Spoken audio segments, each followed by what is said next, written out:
Est-ce qu'un film en pâte à modeler peut vraiment terroriser une génération entière? Pour une fois, on va pas parler de Coraline, promis on y reviendra, mais d'un inventeur un peu bizarre, d'un chien ultra intelligent, de légumes géants et d'un lapin-garou?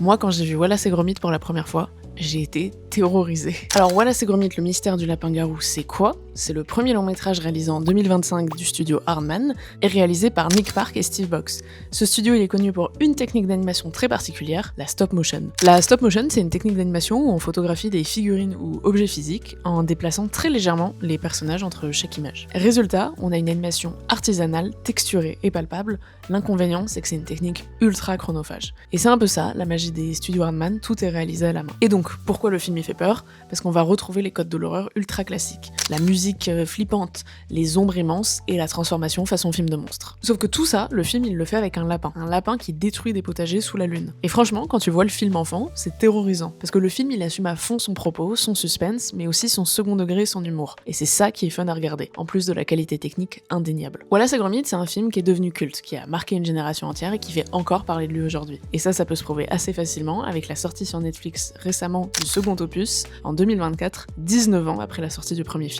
Et c'est pas simplement le film qui est devenu culte, mais aussi carrément le studio Aardman, qui s'est forgé un vrai nom en tant que grand studio d'animation. Et alors t'en penses quoi toi de ce lapin géant? Est-ce qu'il t'a traumatisé aussi quand t'étais petit? Est-ce que tu préfères Coraline? Moi c'est Kezako, et je vous parle d'animation.